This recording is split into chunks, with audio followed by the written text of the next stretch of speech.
চাকরি দেওয়ার নাম করে ৮ লক্ষ টাকা প্রতারণার অভিযোগ নন্দীগ্রামের বিজেপি উপপ্রধানের বিরুদ্ধে। অভিযোগ দায়ের হলো নন্দীগ্রাম থানায়। খোদ শুভেন্দুগড়ে বিজেপি দুর্নীতির সামনে আসতেই শুরু হয়েছে রাজনৈতিক তরজা। নন্দীগ্রামের সোনাচূড়া গ্রাম পঞ্চায়েত বর্তমানে বিজেপির দখলে। বিজেপি পরিচালিত সোনাচূড়া গ্রাম পঞ্চায়েতের উপপ্রধান আশিস মণ্ডলের বিরুদ্ধে চাকরি দেওয়ার নাম করে টাকা আত্মসাতের অভিযোগ উঠল। এক ৬০ ঊর্ধ্ব বৃদ্ধের অভিযোগ, আশিস মণ্ডল ২০১৯ সালে বৃদ্ধ শিক্ষকের ছেলেকে চাকরি পাইয়ে দেওয়ার প্রতিশ্রুতি দেয়। সেই মতো বেশ কয়েক দফা মিলিয়ে প্রায় ৮ লক্ষ টাকা নেন উপপ্রধান আশিস মণ্ডল। পরবর্তীকালে চাকরি না হওয়ায় টাকা ফেরত চাইলে সেই টাকা ফেরত দেননি সোনাচূড়া গ্রাম পঞ্চায়েতের উপপ্রধান আশিস মণ্ডল। বাধ্য হয়ে তিনি নন্দীগ্রাম থানার দ্বারস্থ হন।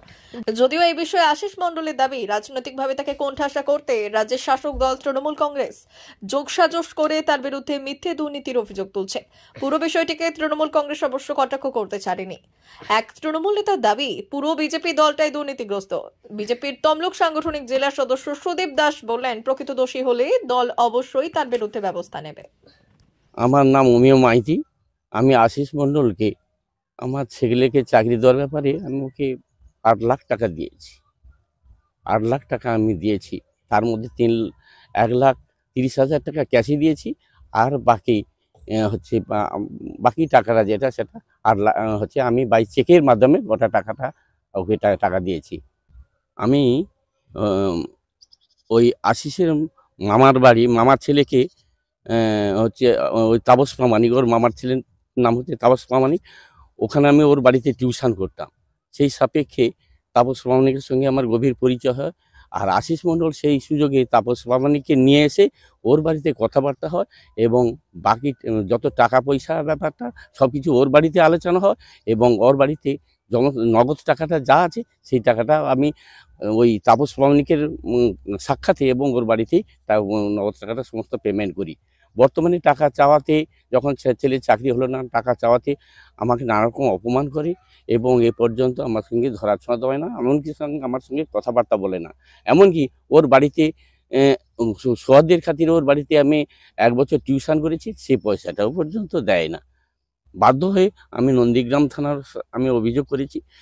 প্রথমার্ধে যখন আশিস মণ্ডল এবং তাপস প্রামাণিকের সঙ্গে আমার কথাবার্তা হয়, তখন আশিস প্রকাশ্যে আমাদের সকলের কাছে স্বীকার করেছে, যদি না চাকরি হয় আমি ওর সমূহ টাকা আমি ওকে ফেরত দেবো। কিন্তু আমার ছেলের যখন চাকরি হলো না, আমি টাকা বারবার চাওয়ায় আমাকে হেনস্থা করেছে, বারবার অপমান করেছে। সে মানে সেটা সীমার বাইরে অপমান আমাকে করেছে। বাধ্য আজকের আমি এই পথে মানে প্রশাসনিক সাহায্য নিতে আমি বাধ্য হয়েছি। এমত অবস্থায় আমি যদি সুবিচার নন্দীগ্রামে না পাই, তাহলে আমি সিআইডির তদন্তের দাবি জানাবো এবং মাননীয় মুখ্যমন্ত্রীর দ্বারস্থ আমি হব। আশিসবাবু বলছেন যে তিনি বিজেপি যেহেতু দল করেন, তাকে রাজনৈতিকভাবে ফাঁসানোর জন্য এমন চক্রান্ত করা হয়েছে। ওটা সম্পূর্ণ মিথ্যা কথা। আমিও একজন বিজেপির সক্রিয় সদস্য। ওদিক থেকে ও যা বলছে সম্পূর্ণ ডাহা মিথ্যা কথা। আমিও একজন বিজেপির সদস্য এবং নেতৃত্ব, কাগজপত্র আমার প্রুভ করবে। ওটা যা বলছে মিথ্যা কথা। ও বাহানা দিচ্ছে, নানা রকম না দেওয়া নানা রকম বাহানা সকলের সামনে তুলে ধরছে। শুধু তাই নয়, আজ থেকে অনেক বিজেপি নেতৃত্ব যারা রয়েছে তাদের কাছে আমি লিখিত আকারে তাদের কাছে আমি আমার অভিযোগ জানিয়েছি।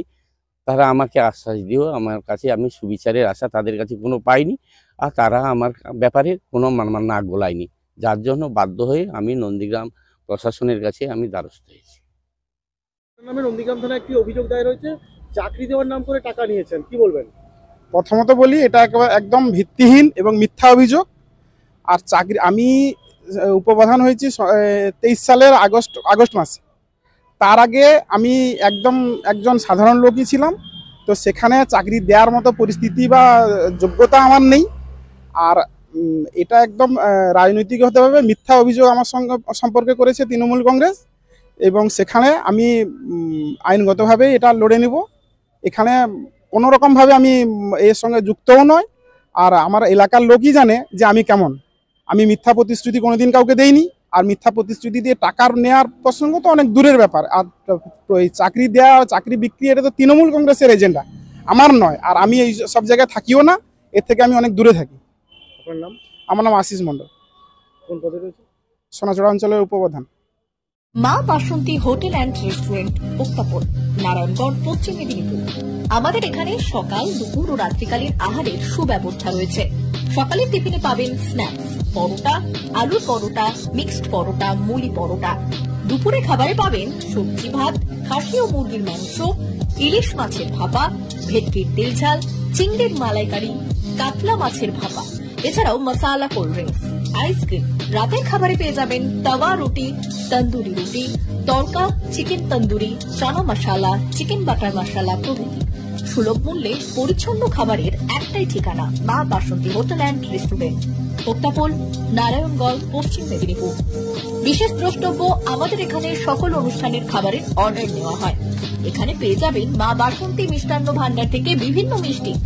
অনুষ্ঠানের জন্য মিষ্টি পাওয়া যায়। এছাড়াও কেক, নামি দামি কোম্পানির চকলেট পেতে চলে আসুন আমাদের দোকানে। প্রোপাইটার ঝন্টু গিরি। যোগাযোগ 9732543245।